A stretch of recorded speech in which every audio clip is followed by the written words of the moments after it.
Samoa e matalasi Ua sio mia elesa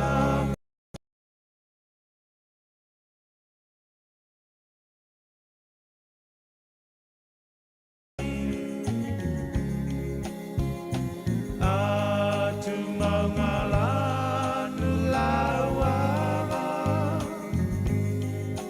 Mea pia o tangata La usa moa moa ea Mea tua elo Pahamai e monilea Lea oro malo talilangi Samoa e ai malo au fatasi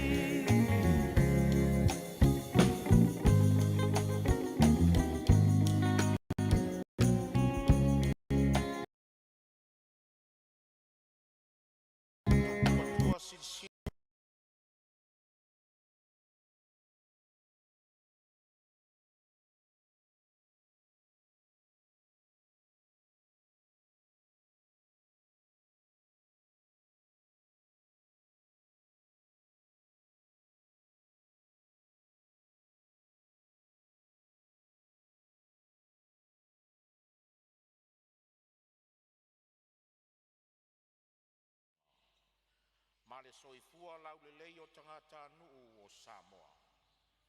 Lo mātou tamae o i le langi, ia pa ia lo suafa, ia o mai lo malo, ia whaia lo finangalo le lalo langi e pei ona whaia i le langi.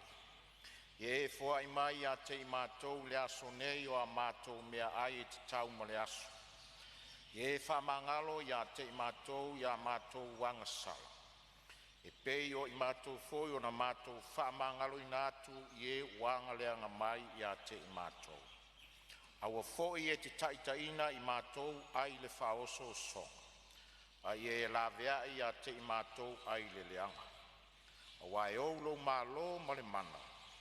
A toa marivi inga e whaavavau lava. Amen.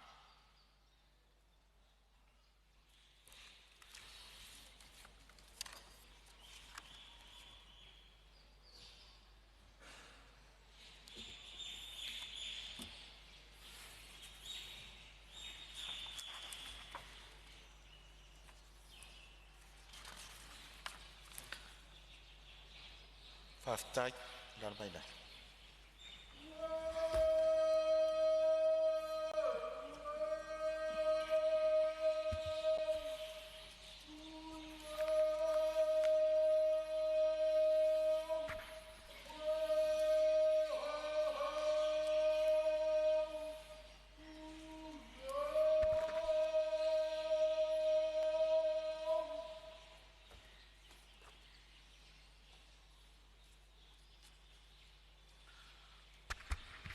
O te whasilsilatu a matalia nei tau alumanga le whono au au whaitu la whono.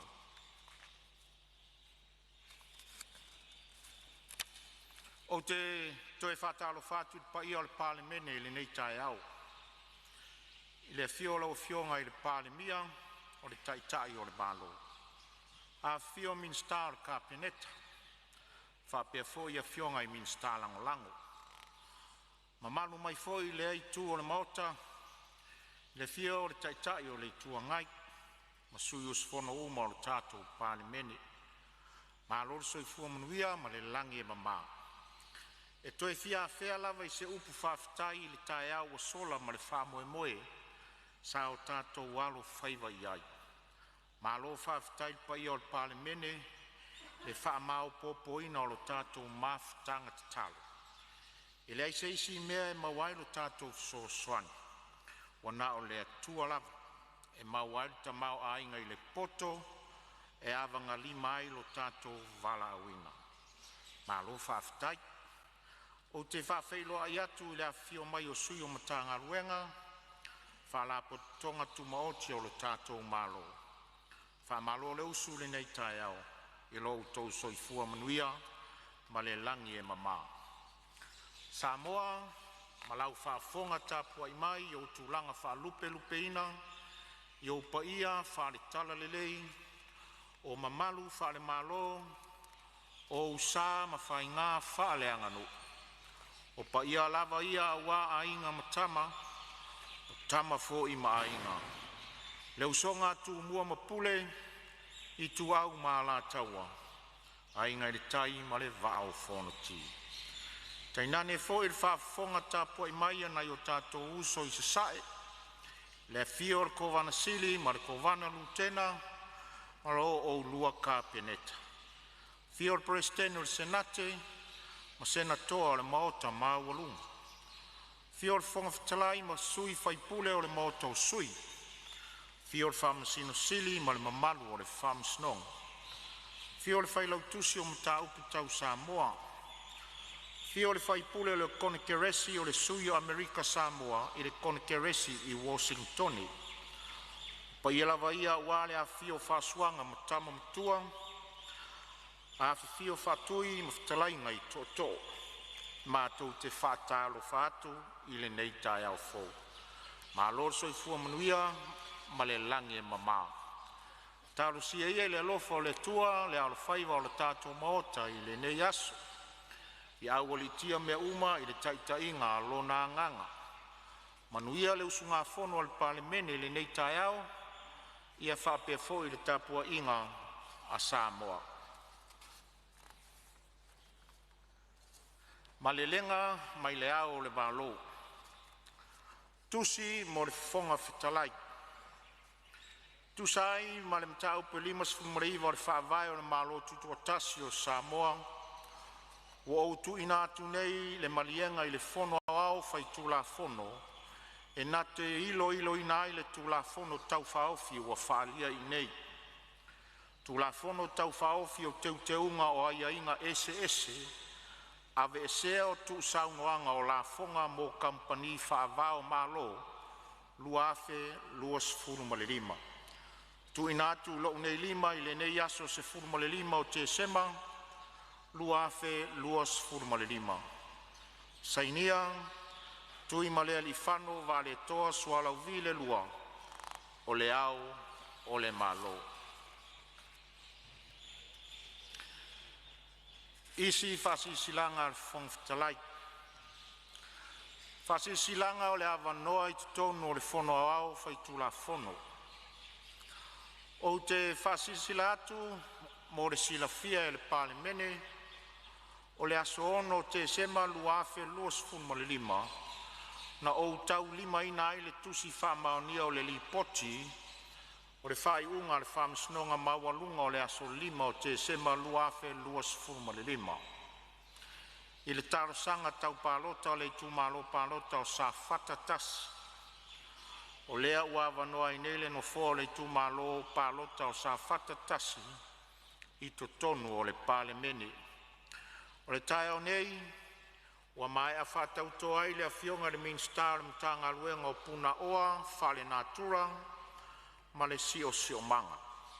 E sui tulanga i le awhionga i a Honorable Seve te i fui maono, o le sa tau aveina le nofoa o sa whatatas, ma le tofi minister o le mtanga luenga o puna oa whale natura, ma le sio manga. Saunoanga o maliu. O te whasilasilatu le paia o le Palemene, le tūmalo ai o le tō whaia alo fuli ta veu i le aso luas funuma le lua o Novema, luafe luas funuma le lima. O le tō wha alo fuli ta veu na filifilia ma whatautō e avea masuyus fono o le Palemene, mo le tūmalo wha fanga o ano a masasae i le paia inga lona se funuma le lima. A le Palemene mai le tausanga lua afe se furu ma le tasi, se ia o le lua afe se furu ma le ono. Sa to fia foi o ia vea ma minsta lango le mtanga luenga o tupe maua.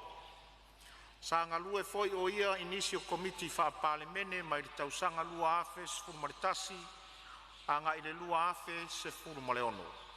Ma sa avea ai ma suis fono o komiti o tulanga alo ia ma mio tau aloa. Ma le suis fono o le komiti o le soifua ma aloloina ngā luenga tau le vafe aloa ai. Ma ta upu tau loto I fale ma tina e o afio anga ma anga fiso tai. O le tō wha alo fuli ta veu. O se sui o le vaenga wha upwhai e pui a ia te tau o tangata le HRPP. E ave aile nei avanoa ta ua e whai aile leo le fonga fitalai ma sui o le Palemene e momoli atu ai wha mai senga ma wha maa whanawhananga I le afionga I le wharetua. O le nofo alo, o ainga, o le afioanga ma le itu malo. O na o le mafutanga motusia ma le afionga I le sui mamalu, ua vala au I ai le tua. E ala I le malanga, ale maliu ma le oti. E tusawanga masani o le tātou maota nei, o te vala au atuai ma le anganga maua lalo le paia o le Palemene, nei o tātou tutulai whaatasi mau, mo se minute se tas e whaeloa ilo tātou whaaloa alo le afionga le sui mamalu ua whai ilangi le wholaunga. An whaaloa.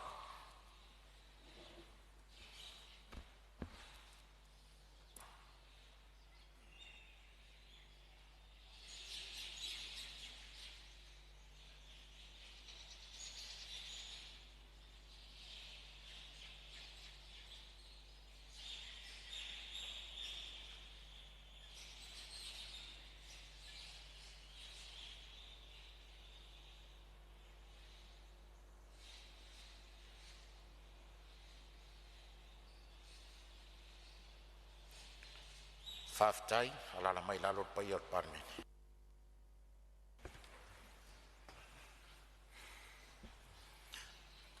Tuina atu o pepa. Mua, pepa le Palemene lua filusfulu lima, lua filusfulu ono, numero tolsfulu valu. Li poti fal tausanga le pulengo tine I mung fa vlave tufa fosei. Mo le tausanga fal tupe lua filusfulu fa, lua filusfulu lima. Lua, pepa le Palemene lua filusfulu lima, lua filusfulu ono, numero tolsfulu iva. Li poti fal tausanga le tanga lengo pisinisi ala manuia malepa. Mo le tausanga fal tupe lua filusfulu fa, lua filusfulu lima. Tolu. Pepa le Palemene lua filusfulu lima, lua filusfulu ono, numero fasefulu. Li poti fal tausanga le pulenga wafu mtaulanga. Mo le tausanga fal tupe lua filusfulu fa, lua filusfulu lima. Fa. Pepa le Palemene lua filusfulu lima, lua filusfulu ono, numero fasefulu tasi. Li poti fal tausanga fa tonga susuenga fa sa inisi Samoa. Mo le tausanga fal tupe lua filusfulu fa, lua filusfulu lima. Lima. Pepa le Palemene lua filusfulu lima, lua filusfulu ono, numero fasefulu lua. Li poti fal tausanga le official fa ilo tusi le fono ofe tu la fono. Mo le tausanga fal tupe lua filusfulu tolu, lua filusfulu fa. Ono. Pepa le Palemene lua filusfulu lima, lua filusfulu ono, numero fasefulu tolu. Li poti fal tausanga le mtanga luenga ngā luenga tawala manuia ma te ina el malo. Mo le tausanga fal tupe lua filusfulu fa, lua filusfulu lima. Fitu. Pepa le Palemene lua filusfulu lima, lua filusfulu ono, numero fasefulu fa. Li poti le pule msu tusi awao I ngā luenga le ofiso e tusi Samoa. Mo le vaitaimi mua Januari lua filusfulu lima. Se iau lia la stolsfulu iuni lua filusfulu lima. Valu. Pepa le Palemene lua filusfulu lima, lua filusfulu ono, numero fasefulu lima. Li poti le pule msu e tusi awao I le telenga ngā luenga le ofiso e tusi Samoa. Mo le vaitaimi iulai luasfulu fa ia iuni lua filusfulu lima. Iva. Pepa le Palemene lua filusfulu lima, lua filusfulu ono, numero fasefulu ono. Li poti fal tausanga le Palemene Samoa. Mo le tausanga fal tupe lua filusfulu fa, lua filusfulu lima. Sefulu. Pepa le Palemene lua filusfulu lima, lua filusfulu ono, numero fasefulu fitu. Whaamtalanga o tupe le malo mo le tausanga fal tupe. Na whaiwina la stolsfulu iuni, lua filusfulu fa. Sefulu maltasi. Sa ro lua filusulu lima pa fa tu la fono fa tontonu le fa maoninga lo ia fa teknolosi o tangata anu o Samoa lua filusulu lima. Fa lolo lo fiu. Tuina tu ripoti e komiti fa Palemene. Mua pe Palemene lua lima lua filusulu ono numero fasfulu valu. Ripoti le komiti o le vaenga tau le vafealoa i le pe Palemene numero fitu.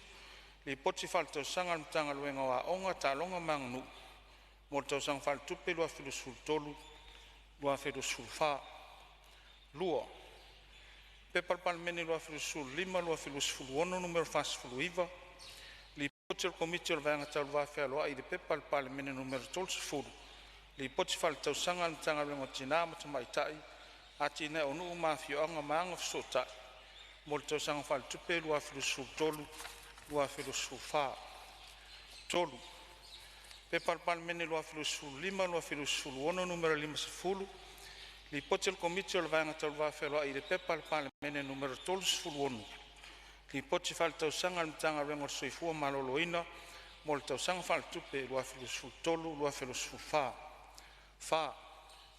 pe Palemene lua filusul lima lua filusul ono numero 53 li poti il komiti o le vaenga tau va fealoa i le pe Palemene numero 10 ma le tolu li poti faletausaga le faapitoga taui mo faalavelave faafosei mo le tausaga faaletupe lua filusul tolu lua filusul fa ma le pepa numero lusul fitu li poti faletausaga le faapitoga taui mo faalavelave faafosei mo le tausaga faaletupe lua filusul lua lua filusul tolu lima pe Palemene lua filusul lima lua filusul ono numero 52 li poti o le komiti o le vaenga tau le tamaoaiga i le pe Palemene numero 10 ma le lua li poti faletausaga le mataga luega tiute ma tupe maua mo le tausaga faaletupe lua filusul tolu lua filusul fa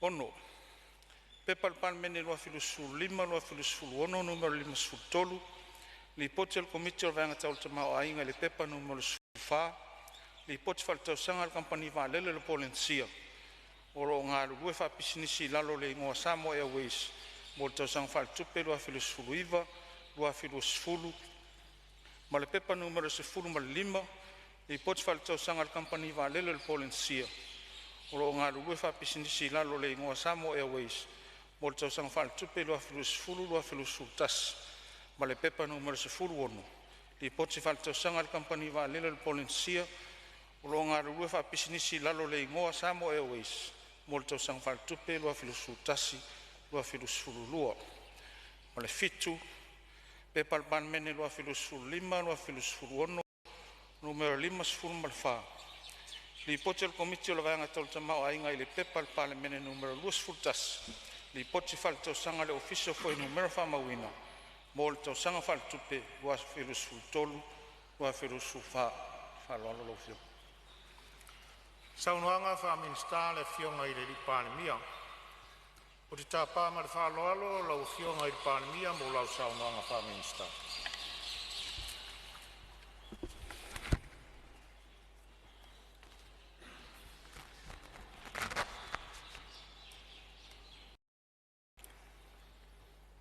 O te mua no whaatalo whatu. I le paia inga, i le paia ma le mamalu maualunga. O le fono usu a Samoa i le nei tai au fau. O le ata o to ia le fiso o maona lau. A wā o le la au e tino i le toa o lo na malu. Na o lai Samoa. Tulauna le paia ma le mamalu maualunga o le maota fono i tia fau. Wā le fio la wa fionga i le fafonga fetalai. O le faa o le Palemene, o le pā o le maota, o le nofoa e lufia upu, tō whasaili ma le tō whawhaali e Samoa o wālo na lumana i manuia. Fio lau fionga le sui fonga fitalai, fio lau fionga i le taitai o le tuangai, fio lau fionga i le sao na whapito, tainane sui mamalu uma o le nai tu o le maota. Fio fionga i sui Palemia, minista o kapeneta, ma minista langolango.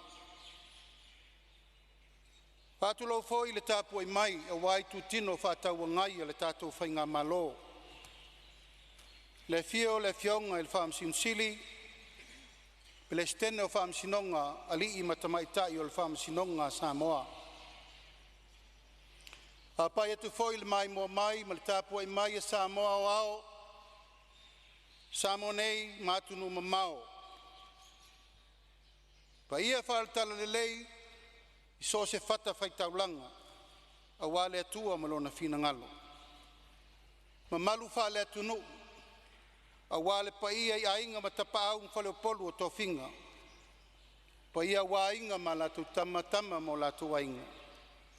Le usonga atu mo mapule I tu au ma lataua, ainga I le tai ma le vaa o fonti. O pa ia sa o ia ma pa ia sa utua fafafa Samoa, ele ai sesi na te toe fua ale aleina, a wao pa ia tu mau, mai le amatanga e o lava I le whavavau.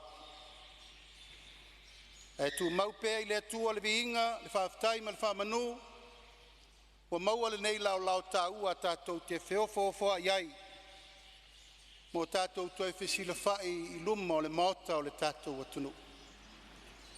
Le whangalo ina fo I le tāpo inga, tātou uso le motu sae o leu mai ana e whalupe, la ua fionga le whongftelai, la leto e asa leo ngā sami wa umanasa. Ai manatu o se lau le lei, le nei, wa utula iai, le ava ma le whaloala. Wa atoa I le so, le se fulu tolu vaiaso. Talu ona filfilia le whainga malo. O le whātua tua I le atua Samoa o tasi, e tau ave le atunu. Sfurtolu fo I vaiaso, talu ona papatiso tātou uma le whaunga na tātou iai whatasi. Sa moli mauai Samoa atoa I ona vaenga ese.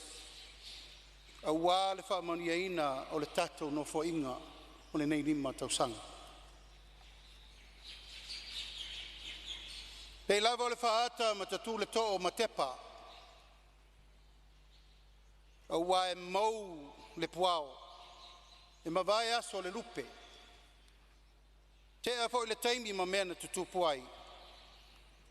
A le vi inga e wha fo I le tua.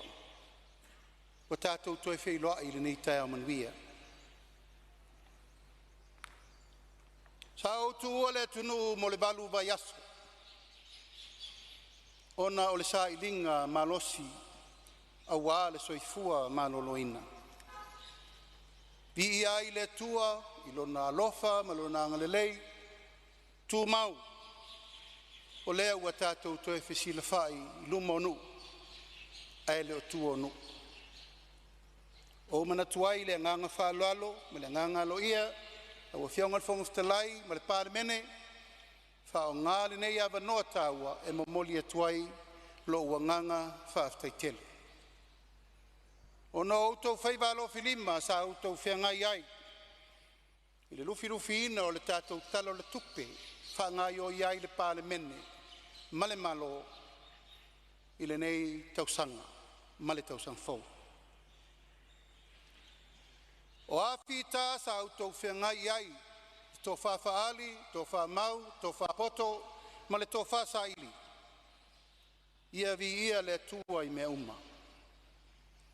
O li ai lau nganga whaafteitele le ta ia I whale, le whainga malo.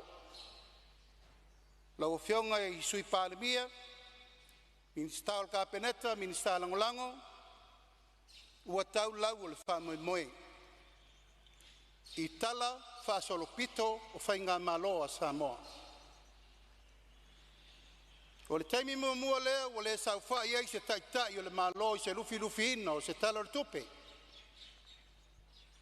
Ae tau ave sui Palemene, o le lasi o le kapeneta, ma le whainga malo le tala o le tupe. I ia le tua, o I e moni e le upo le atunu, e le o tuua I atama Samoa. E le one tangata fo I le atunu. A wai tele la au le vao, a wai loa la au ngā. tala whaasolo pito fo'i o le Palemene. O le urua i tala o le tupe le nei na pito i sili o na pu'u lo na tala noina. Sa au se e whaatua ngalu. Ma au sau whai le no foa le au tāpuai e peo na tāpuai Samoa. Po mai le whala i atunu ma mao ma ta talo leo leoa. Ina ia manuia o tō whaiva. Vi ia le tua, whawhetai lo na lofa, wa au tā wheloa le tātou paketi no tō lauri liu. No tō wha iai, a wale wha moe I whanga ioi le tātou malo. Po whea naanga iai tū langa o le sairinga ngase sa au whenga iei. Ai vi ia le tua I lo na lofa ma lo nanga le lei. Sa wha au lo tātou tō whinga. E peo na tātou tau tō iai a wā le nei no fo inga. Moli ai le nganga whaftai tele.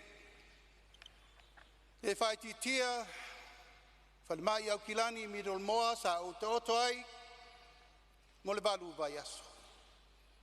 Sa o lato pui ai, ma vai tūlanga uma mo le whafoisia o lo malosi. Li ima tamaitai fo mai. Iei fo inisio alo le tunu, le mawhai o na whai ki tia le nganga o le whaftai. Momoli atu fo I le nganga whaftai tele sa moa I lautou ta talo, ma lautou tapo I atu. I le uru whale atu, ma le uru whafo atu o le paia, ma le mamalu lau whainga ulenga tutofi le atua. Sa auto wasia o I whale mai, so se whata whaita ulanga, ma so se tō vine, sa auto wawhifio atu. Ma avatu upu wha ma whana ma upu wha la I au. Whaftai tele. Mori atu fo I le nganga whaftai. Sa moa atoa, ta pau mainga, whalau polu ato whinga, paolo mangafa, ma e nā lolo whatu. A wā le sairinga malosi. Mori fo I le nganga whaftai tele le tapo inga, a le tātou Palemene. O tō uma, sa au tō ta talo mal whamaon, I au tō tu la I atu tai aone. E ei fo I fe au whatinga. E ei fo I fe au tawemu. E ei fo I ma fe au whaaluma. No o atu. Au ia me uma, ua whale I le tua le manatu. O le tū tāua, sira mai le atunu. Le ua utoi fo I mai tau ave lo wala wina a wa Samoa. Mori le nganga whaaftai tele le tātou whainga malo, e le ta iei whale lau tau ngā luenga na whain. Dorua sa se lua fionga I sui Palemene, mai ser ka peneta. O le tātou manu lau titau ave lea, o uma na tātou tau tō I luma o le tua, ma le tātou tau tinonga na whai a Samoa, tau tua ina ia manuia le atunu. Moli atuai le nganga whaaftai tele, whaaftai foi, o fionga le whailautusi le fono, ma le sui whailautusi, ma le tātou ofisa o le fono, e ala I lautou ngā luenga whita. Mori foi le nganga whaaftai tele, tā ngā luenga uma le malo. O e sa autou ngā pātia le tapena ina o le tātou talo le tupe. O talo le tupe, e a batu ai le tō whā le Palemene, e ati na e le atunu. Whamalo le unsai, whamalo le whapalpale, whamalo ngā lue. Lau a whionga le whonga whitalai, o le whainga malo fau le nei.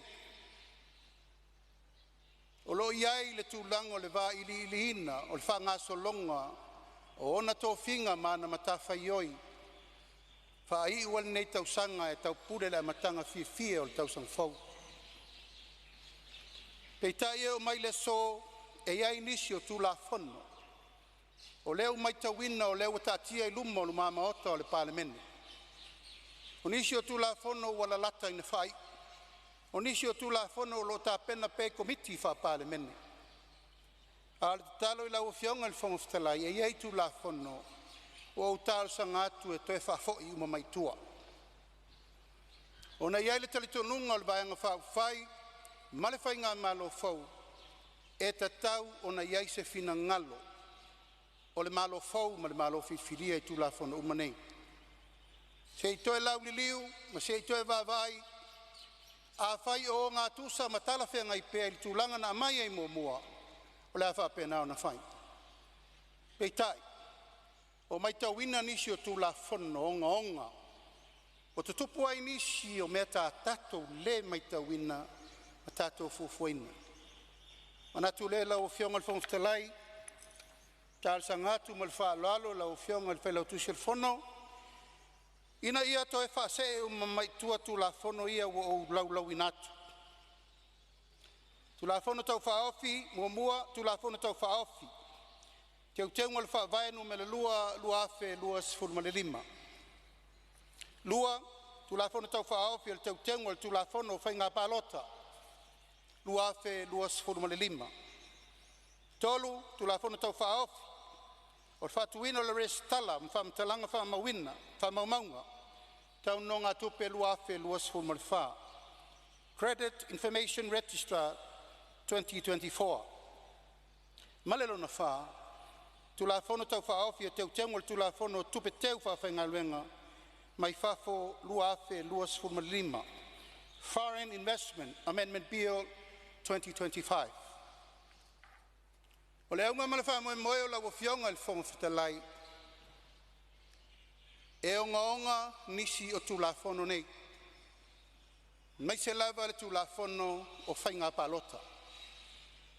Ai sea, o tātou vava ai pēa I ata whasia nei o le tulafono nei. O lepeti ai, mana sosofa le pule a Samoa. Pea mai a taimi o whainga whiwhilinga le atunu. Ta mata mau, ta musu e vai atu, wa umana whatau tō I luma o le Palemene. O uma voina whatau tō nisi a vea ma minista peitai. Ua leo lea. Le foi sa sila la fionga nei le tai au. E le tau ngofie le whiwhilinga Samoa. E le tau ngofie fo le whiwhilinga al whainga malo. Hei sea, ua uma na whaau me uma I le fina ngalo le tua. O uma foina iai le whamanuia Samoa atoa, ma le whamanuia le maota le nei. Peitai, o tātou vāvai le whete nai o mawhauwhaunga e whau ai tulafono. Male whauinga ina e whamsinonga.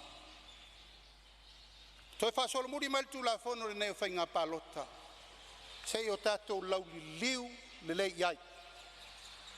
Ina ia aua nei tātou tau nuu le mele nei e tai au nei. Wa na o a fono na mele ai manu. Ai ale tai au le nei. O uma na wha ula le tu malo. O uma na ave le wha alo le malo. Ai a, wa tātou stai il whamsinonga. Ona tu la fono na wha watu I nei. Ato ai manisi o tulafono e teu wail tātou whawai. Tā ua, le langona, ma le manatu o le whainga malo, se I whaato e se e mai tua e se I to e lauri liu ka peneta. Po ua lava haia inga ma whawai. E leo ai le tulafono le nei. Ina ia malu tō whinga Samoa. Ma ia malu foi tō whinga le Palemene. Ma ia malu tō whinga al ka peneta. Vea nei a wanoa tā ua e mamoli atu ai lo ua nganga whaaftaitele. I le sa vea ma minista al kapeneta, te tonu ar sifururua vai aso. E fionga ia napu, seve, te I fui mono. Talo fai, le whaatua tuanga, le whaaloalo ma mea uma na lafo atu mo oe mo lo tu malo. Peitai, ua mau ese tu tuila maape. Te siri fo I Samoa po le ale tō whao iai le ainga sa tunu mafono. O le ale loa se wha matalanga le ngai whale upu. A e tomu le whaaloalo tō whinga na whai. Hui o lea, alofa ngia e le atua ia maua pēa lo loto tele. Ma lo malosi, te patau la iai e toi oso le la a wā le whiwhilinga mo le lumana'i o taʻitaʻi o le atunuu. Pea foʻi nei avanoa tāua moli atu ai le matou faafetai ma le faamālō i lautou fālegoa matua. Welcome to the family of Cabinet. Fia mai ma tala mai ao.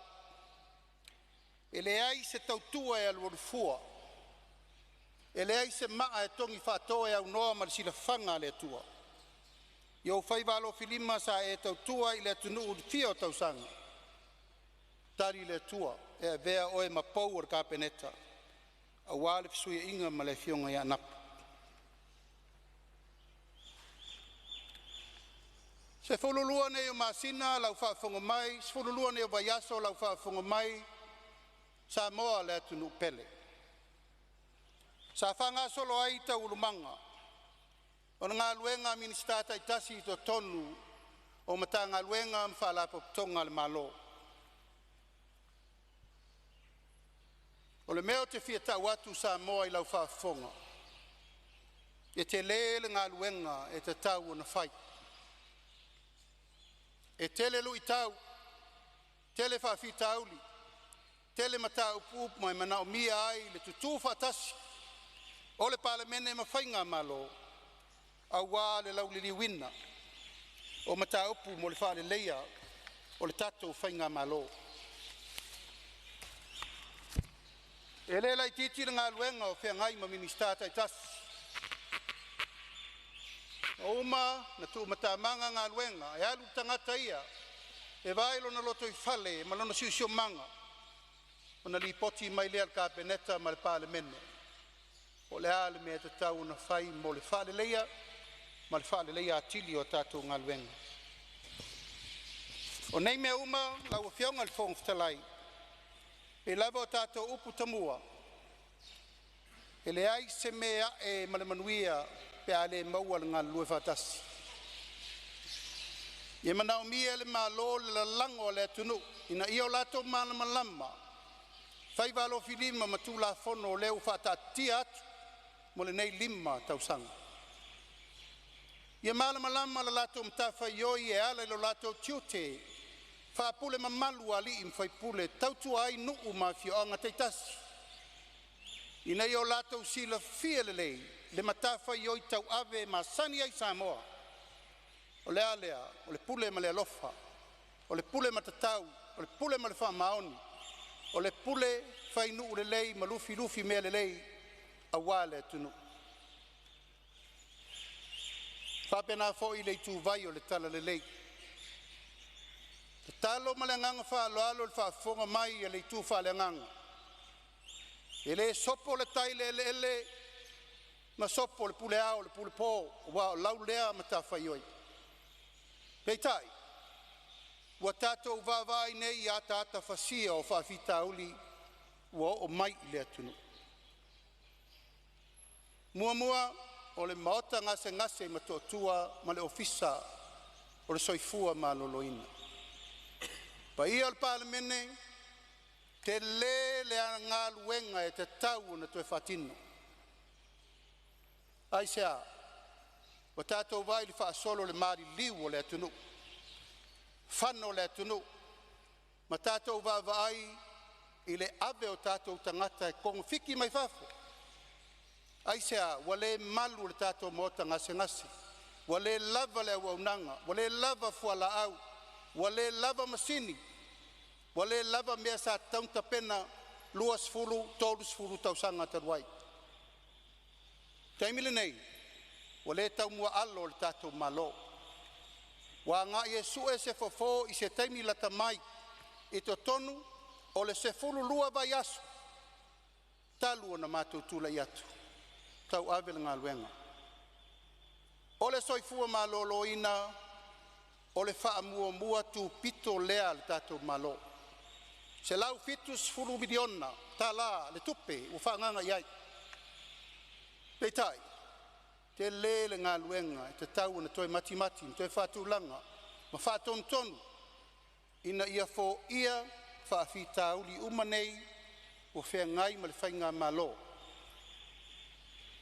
Lona lua lau a whionga le whonga whatalai, wa tātou iai nei taimi ale o le uru fale mai o le fala au fasaina.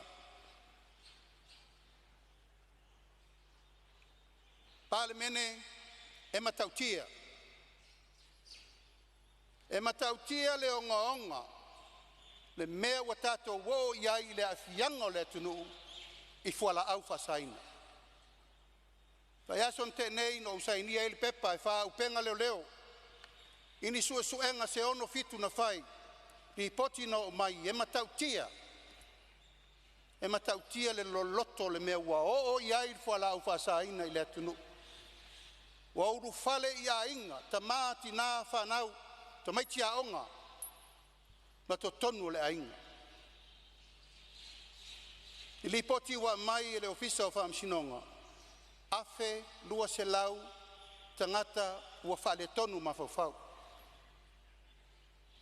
Au tūlanga I la fianga talo whae ua whai ai ma le whaso koma ma le whakomolo ma whai ai ma whale taritane ma ua o ai tūlanga uma so se taimi e alu ai se o se whainga e maua atu ai ma whanau teine la iti tonu whale o la tau nei. O le mea sili na whanonoa e iai ma fianga o e o lo whainga luenga le malo. O le lo loto le nā o le whawhita auli o leo wa tato iai.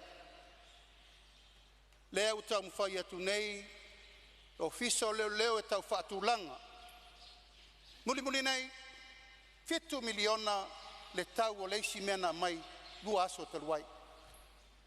Ova male miliona le mena mau male valele. Ai sua atu. E le ai ni me whainga luenga le tiute va ai ai mea ia. Ni ngā luenga le nei. Ka tau na whaatino sfulu, tolu sfulu tau sanga taluai. Lea lau sau nei le mea mal whawhita auri le nei. Ua olo pala ina ai le tātou atunu. Ua sāwa vali mai lava ua pū lea e la tau whawhita auri. Ua whaatonu le official tute. La tau te au maia uma masini ese e whai ai me nei.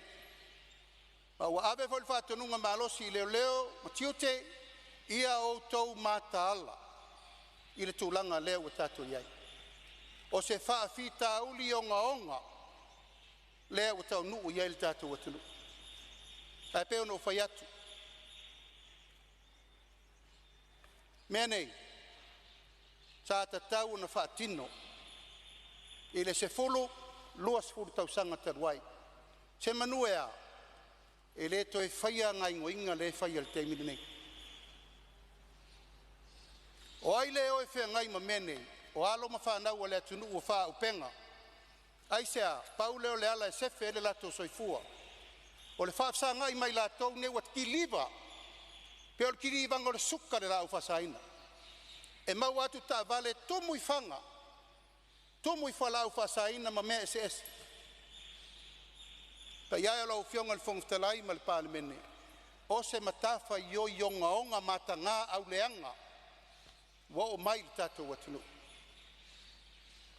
Ia so nafi. Ta matou whelo iai, sui nuu, sui tina umo nuu I Samoa. Male tatalo, la lango mai wha moe o le lawe ina o Samoa I fola au whasaina. O le talitonunga wha vae lea o le Palemene. Tātou na tofi mai le pule mamalu ali in whai pule. O loo iai le talitonunga o le malua papa le o Samoa. O loo a fion papa au I tu malo lima su tasi tai toa tasi umo le tunu. Pei tai, wa tātou wa ai nei. Ia tāta whasia o le me le tupu le taulanga e le mawhai e leo. Na o lātou o na fo ia na tāupule nei. Tāpena ai le tātou whai ngā malo. I le tula fono o pule onu, Village Fono Act. O le amatuata pena fo I le nei tula fono. E ave le malo si anga le pule mamalu ali I mawhai pule. E ta pena ai le o popo ma le malu pui pui o le atunu nei ma le lumanai. Fa solo ai ngā uma. Tulanga o le au whainga luenga le malo. E o lava ili I mamalu le malo. Ina ia whaia uma suenga. aua ne iai sesi e whaingaluenga e lua ngia le mawhau ma le langona i whala au whasaina e o fo i tātou Palemene e o whionga le whongwhtalai o la whaatulanga le aso e whai umai test mu mo tātou le Palemene i le tūlanga tāla whengai ia vai mai le atunu e tau la mua i a tātou le puipuingo le mene nei usau ma whau i wholava loutou paia ma loutou mamalu ia te oe ma loutou lua ma lau whanau na e sila le ia whianga wae le whatasi pe au tau whanau mautou e le te me oa ia onga e foi me wheo iai e iai leo le talitonunga o le malo si anga e tatau na whaatino tauna li poi whatasi e le tātou Palemene o i nei e whawai tūla whono mo mea onga e tūla i mai e puipui ai le saunga le mua le tunu o le tātou wati nai lau a whionga le whongwhitalai pi ia le tua o lo iai pela na whamanuianga e ui na uti ma wau maa o le tātou le tango lima whātua sasusa inisi atunu o le lalolangi a o lo iai pea le au whasoa le tua mo Samoa a e ala nā toa o le tātou lufi mea le lei ma le whamaoni pei lava upu e masani o nau tautalai ua mawai aso ia ta ulo mea le malo se o me whaitele angau le pole i elto tele tangati whengaluenga taimile nei tātou tuetu mai te tonu le finangalo le tunu o le alme whai tātou teitai longo le tunu o mene o mea o tau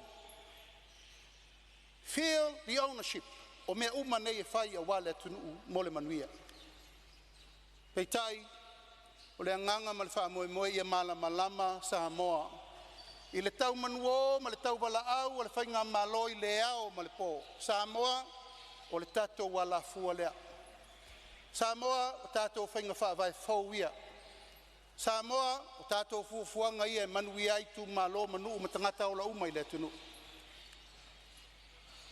peitai lau a whionga le whongwhitalai sa nofo lava ma maitau se fululua nei o vai aso ai ava ai le tūlangolo i le tunu e le o toa fina ngalo lau a whionga le whongwhitalai ai sea le tau mawhai atu le malo e whaapula na whainga whaavae maana ngā luenga e whai alal me le maitau mai matua ma losi al tau whaleanga matua ma losi al tau whai matua ma losi al tau whase matua i ma losi fo e tūlanga o le fuelo ulu ai mai se wa mafuri matui ma manao ma whaalawe ao e ma whau le tunu po fe e ala whalongo ia pe whalongo le lato malo na filfilia pe whalongo ia i lato o lo whaia pea le fau malo ma lato o lo anga i mai e whaasanga tau i whaaiunga ale malo filfilia ia e ma le mamalu maulunga la uwhianga le whongwhitalai e mai se le Palemene o Samoa ua tau i le ua le ono sai ma ua sila fia le atua le nau ia fi le mu le tunu peitai ua leo lea lau va ai whateita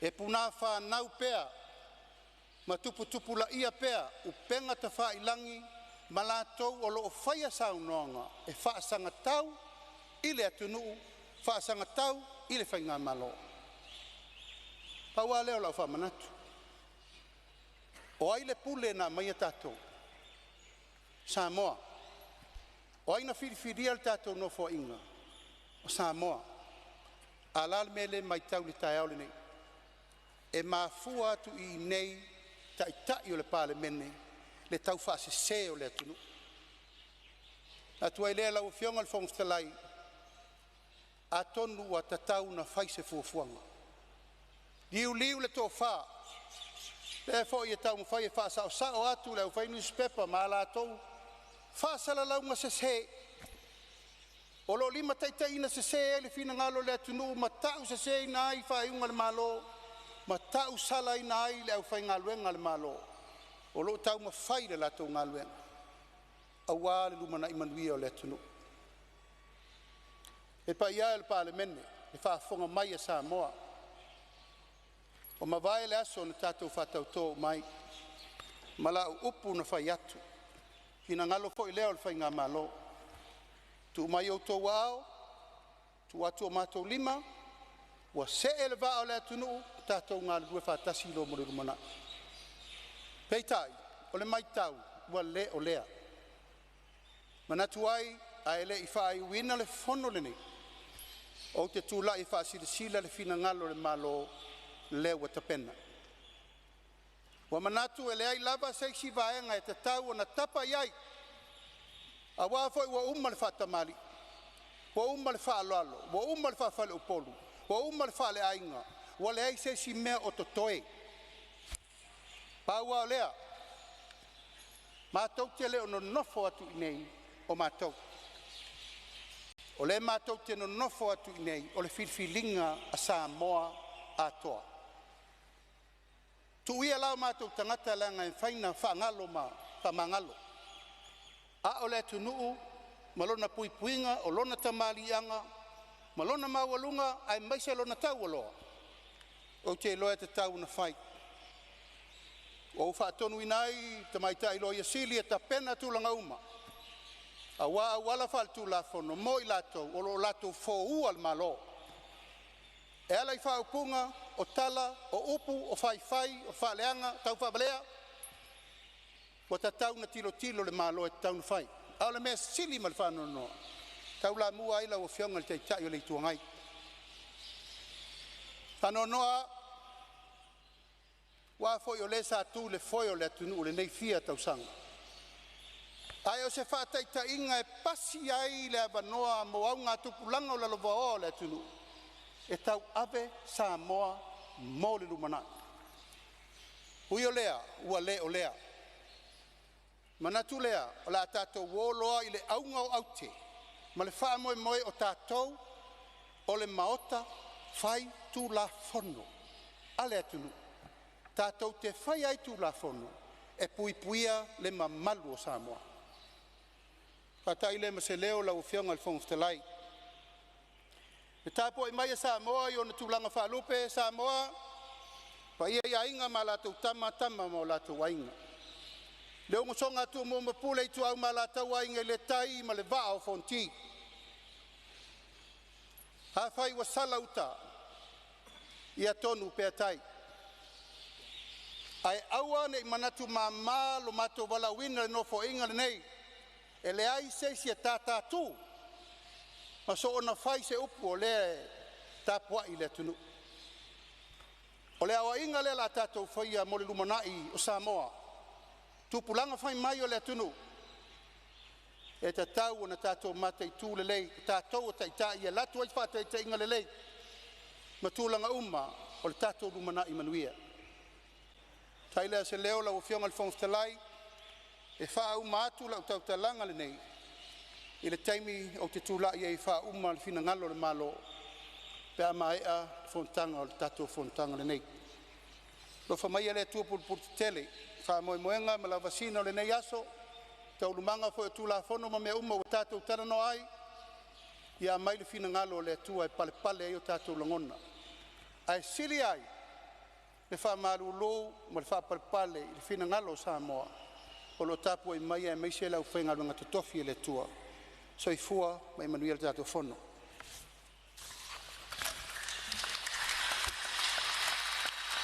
Alo whaftai.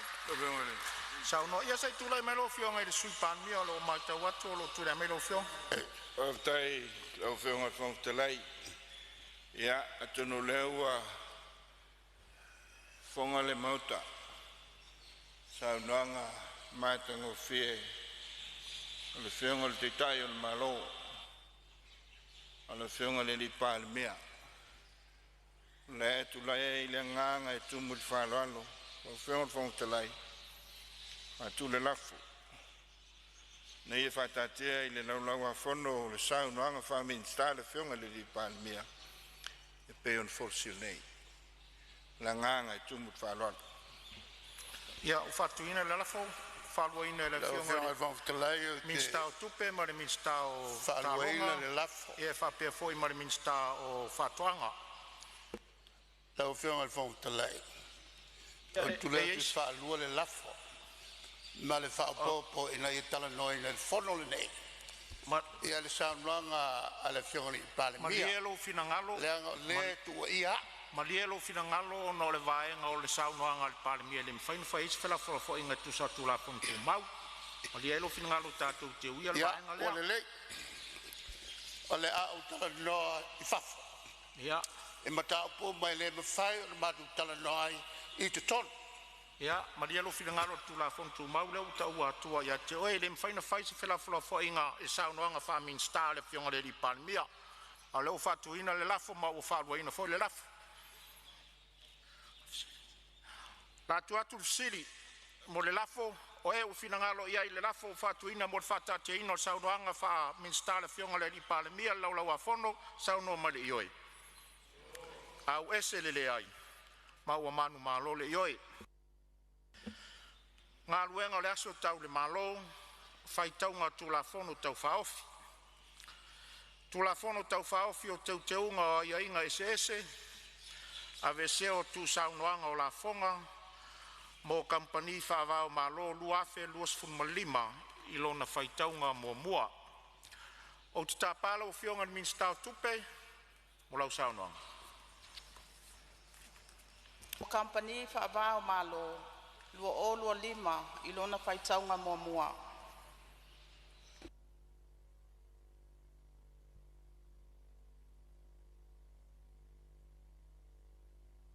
Whalua le whionga sui Palemene min stau talonga ma anga fiafianga e whapea foi min stau o whamasnonga ma le min stau o whatoanga.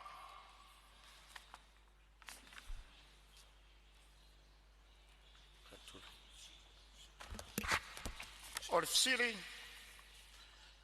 po le a whamania le whaitaunga le lafo lona whaitaunga mua o e finangaro aisa uno malioi. Au ese lea I umanu malo le ioi. Stula fono te te wai tula fono ese ne ia vese ai whainga whatoa tau la fonga tui nātui company whaama malo restalaina I le pūlenga o tupe whaama malo Samoa. Ma mōmta upu so tai ai e whatatau I le vese o Samoa mai le lisi e le Uni Europa lea e au whia tunu e le langolango ina mta upu tau la fonga. Lafo mo fatati e so tu lafo tu mau ta palo fiona Palemene mo le lafo. Lau whionga whungstalai. O te whātū le lafo. E na ia whātati ese tu la whono tu mau se lau maritasi. Manawa no ai le whaitonga whaalua tu la whono tau whaofi te teunga inga ese. Ave se ai tu saunoanga o la whonga mo kampani whabao malo lua whelusu lima. E pei ona whaitau mua I le tai aole nei. Whalua le whionga I le sui Palemene min stau talonga whapea foi min stau o whamsnonga. Po la whamaunia le lafo e finangalo eisa ono marioe. Au ese le ai ua manu malo le. Ua whamaunia le lafo ma le asanga ia tuloa mo le whaitaunga whalua o le tulafono tau whaofi. E pei ona whaitauina mua I le tai au nei. Tu la fono tau whaofi o teunga ia inga ese ave seo tu saunoanga o la fonga mo kampani whawa malo lua fe luas fulmalima whaitaunga whalua o tāpala o whionga le min stau tupe. Lawa whionga I le whonga whitalai o te whaatū le lafo. Ina ia whaitauina nei le tu la fono tau whaofi o teunga o ia inga ese ave seo tu saunoanga o la fonga mo kampani whaavao malo lua o lua lima I lona whaitaunga whaalua ma o te fia tau tala whaamala malama I ai. Whalua le whionga I sui Palemene e whapea foi le whionga le muin sta o talonga ma na ngā oa fia ma le muin sta whamasnonga. O te tāparo whionga ni minsta tupe mo lau saunoanga wha malamalama. Whaftai lau whionga I le whonga whetalai. He ia ma papa au le pa ia whaatawha o le maota. O le whono whaitu la whono o Samoa. Le whio lau whionga I le whonga whetalai. Lau whionga I le Palemene. Le sui Palemene ma minista o kapeneta. Ai mai se po I sau whainga o minista langolango. Le whiola o whionga taitai o le tuangai. Ai mai se sui mamalo le Palemene o Samoa. Papea le tapua inga Samoa. O le vi inga ma le whaftai le atua. Wa momoli mai lo o tau soifua ma somato wola I le nei asu. Ma lo le soifua ma lange mama. O le ala le tūla I le nei tae au. E fola si atu le tūla fono tau whaauwhi. Wa taatia nei le maota. Le tūla fono tau whaauwhi o teunga ese. E winga I le ave esea o aiainga. O le titongi ina o la fonga. A kampani whaabao malo. A le sifa lua olua lima. O le aunga ma le whaamoe autu o le nei tūla fono tau whaauwhi. O le ave sea lea o le ingoa o Samoa, mai le lisi uliuli a le Unia Europa, po le European Union Blacklist. E le nāma le laina, ua walu nei tausanga o iai Samoa I le nei lisi uliuli. Ma le tūla fono o tatia nei luma o le maota, o le taunu unga o ngā luenga, sa whatino mai tausanga o tuanai. Talu o na lisi ina Samoa ia te sema, I le tausanga lua o tasifitu. O mafua anga tonu o le iai o Samoa I le lisi uliuli a le Unia Europa. Ona o lana nofuanga o te ngā tupe whaabao malo. Po le pūlenga o tupe whaabao malo, le sifa. O manatu o le Unia Europa, nā fuai o na lisi ina Samoa. Ona o lo iai vaenga o lo whaapito ai whaamanianga tau la fonga. O lo o maua e kampani whaabao malo, o lo o le stala I le sifa, mai pisinisi o lo o whapoina I te tonu lava o Samoa. A o le iau tala ina atu vaenga o le nei tū la fono, e mua o na whaailoa ngā luenga mai aea. Sa whaatino, wa tau nuu iai le tū la fono tau whaofi, wa folasia atu nei. E lei whaingo fie le ngā luenga, na whea ngai ma le komiti ngā lulue filifilia, sa taitai ina le pūlenga o tupe whaavao malo po le sifa, whatasi ai ma le mata ngā luenga le vai whafo, le mata ngā luenga o tupe maua, le ofisa le lo yesili, ma le mata ngā luenga o pisinisi a la manuia ma leipa, ma le mata ngā luenga o tupe. E tele whaatala noanga sa whaia ma kampani tausi ma vaenga, o lo o au maia kampani whaavao malo I te tono Samoa I le nei mata upu. Sa whaia po iso suenga o afianga o le ave e sea mai le lisi uliuli I le whaawa wina o le sifa. Ai le ngata I lea, po a whaatinonga sa whaia isi atunuu, o lo o foina nei tu a inga pisinisi, ua mawhai ai o na whaamalieina le ave e sea mai le lisi a le EU. Sa tapa fo il so soani o to mai pa pitoa I nei tu a inga pisinisi whaavao malo. Ai mai se ai fo il tato sota I atu le Unia Europa. I suinga ua fofua ina e Samoa. E tali atu ai I anata I ala. O loo mafua ai o na lisi ina Samoa.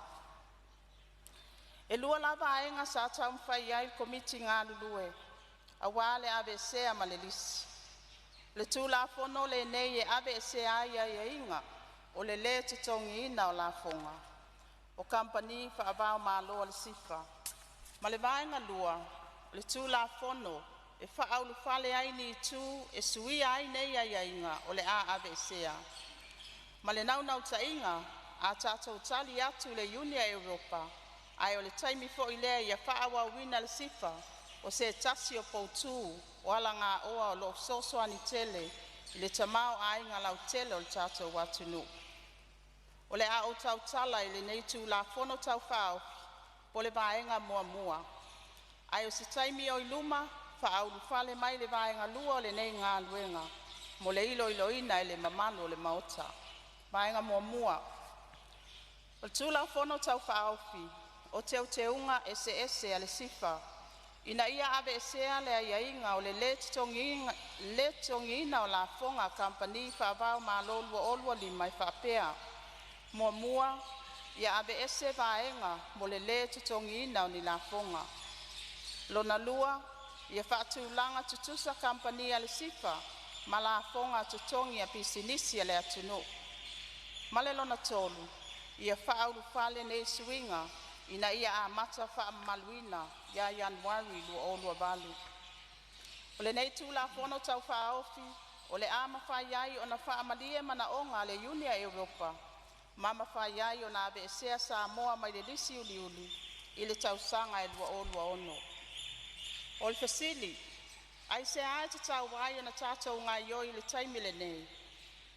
E whaalua o na ilo le lisi a le EU i tutono o le tausanga. O le masina o Februari ma o ke topa. Ina ia mawhai o na ave esea Samoa ma le lisi a le EU.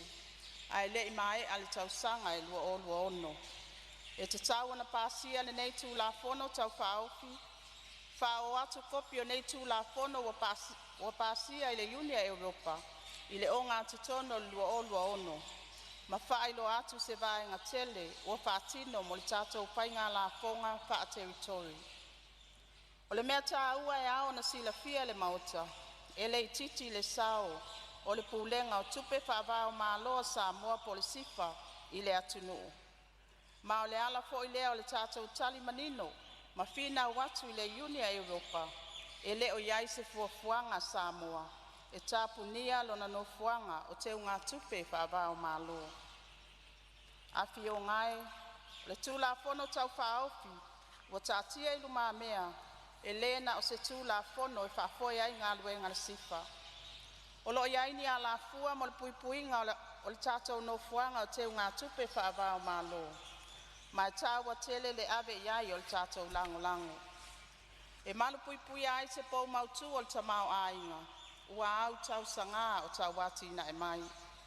Ia toi whaafo i le tūlanga tau leleia o Samoa, ma whaamau sali le talitonuina o Samoa o se atu nuu whaatuatua ina, ma feso ta iatu i paanga tau fe whaatawa inga o te unga tupe le lalalangi. A wao a fianga o le tuma wai o Samoa i le lisi uliuli, e lena o le sifa o loo a fiai, peitai o loo a fiai le lautele o le atu nuu. Ai sili i lea o loo tau leanga ina i le ingosi o tātou atunu pele o Samoa, tātou te wha melo i ai. Talo sanga ina i ma le anganga wha aloalo au tō wafionga i sui malu. Ia lango ina tū la fono tau wha ofi o te unga ese i tū la fono al sifa.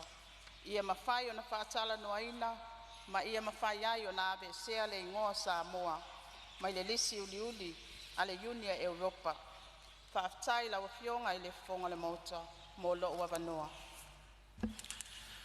Ua whamaro whaaftai la wafionga minsta o tupe mo le saunoanga malama sanga whamarino ai tū tā ua mao ngā ese o tū la fono tau whaofini nei.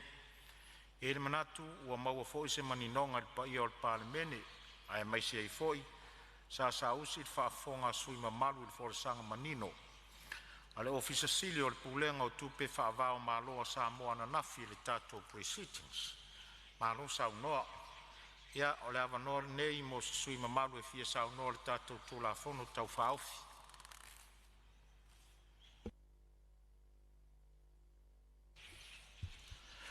Lo fionga mo telai.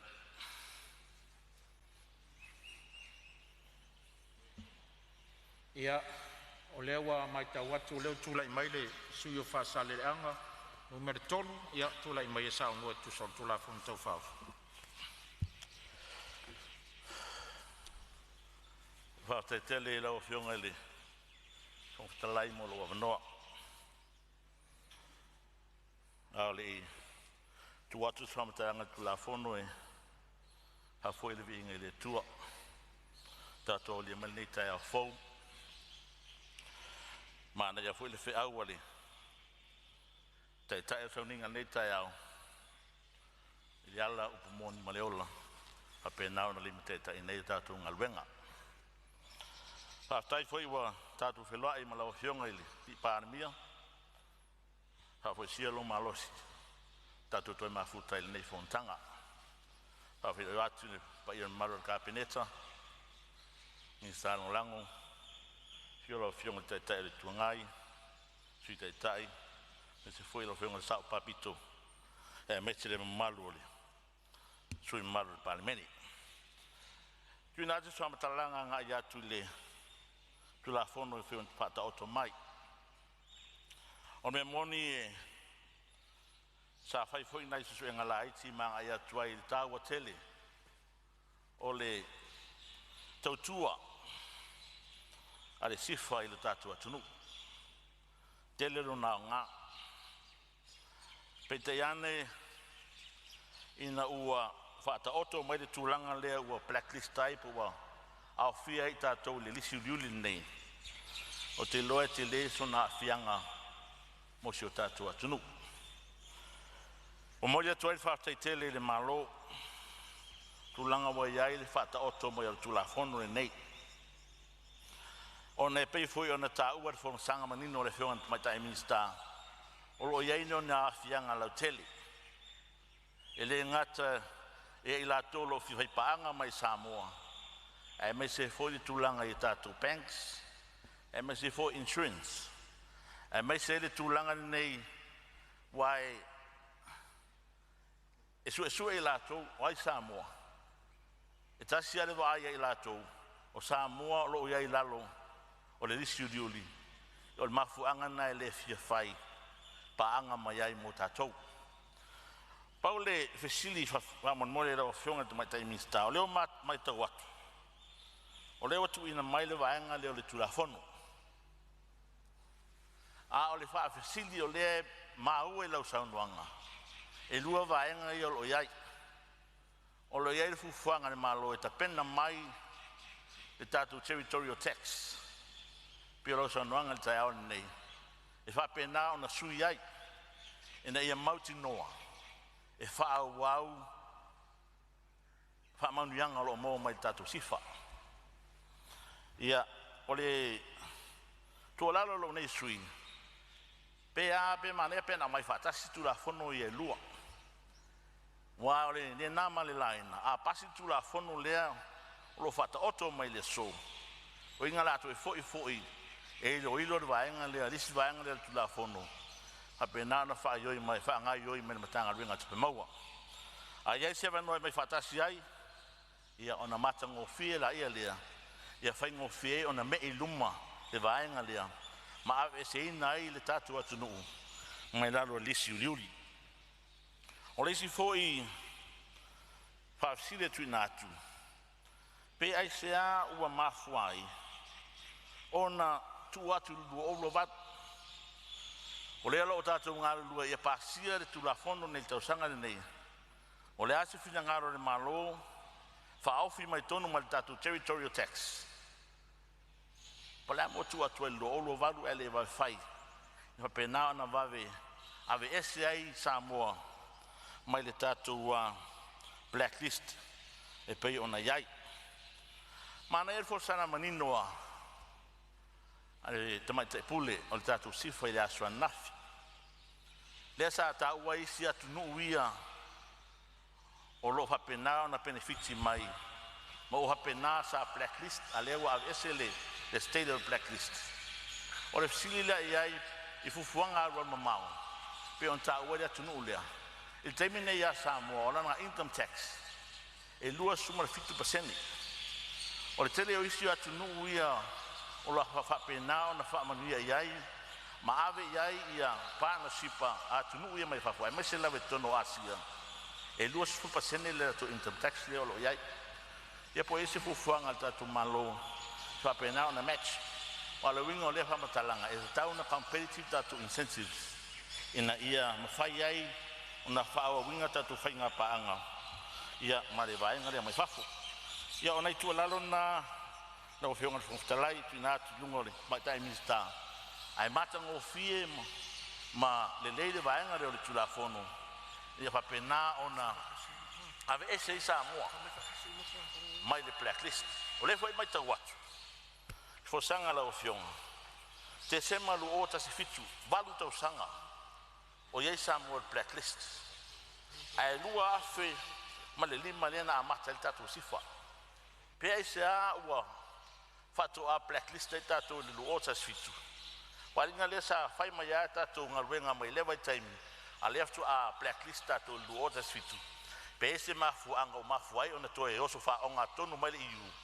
ya pe tanga e lo fionga peni fainga fa ai tu au fainga fa ilo ngalanu ia vaenga e pe on tau ma tu sa nanga te mate pula nafi e pe me fonga le wai mai lo manu ia Samoa le vaenga o so mai lo fa la velave mai ya ese tatua insensitive lea ya manu malo la tu te tupe ai ila mai tau atu mana ia tele tu la fono tu ina mai o na tainga ave ese Samoa mai le blacklist ia warfa nga solonga ma le telo manuia o lo mo ma tatu sifa pe on ta wa nafi ele ai se fa la tonga tau talonga ele o manuia inga venga tatu sifa e mai lang ina no le sui ma nga fa la fa telo fo talai moro no a rosa no lo fionga sui malu fa sale anga ton ia talu ai o tatu tau nu mai fo tatu malu longa masani taiao le le te fasi silatu la fata tia ese nga ruenga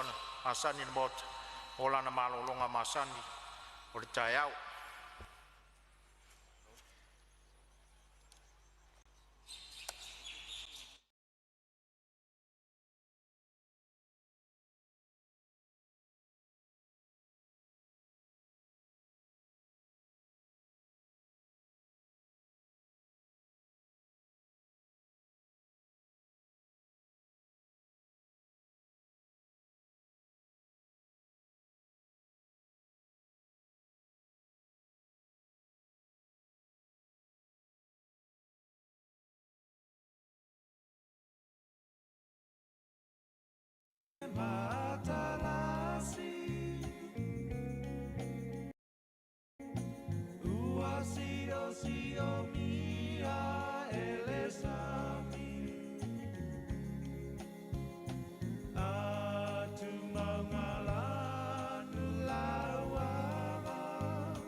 So se me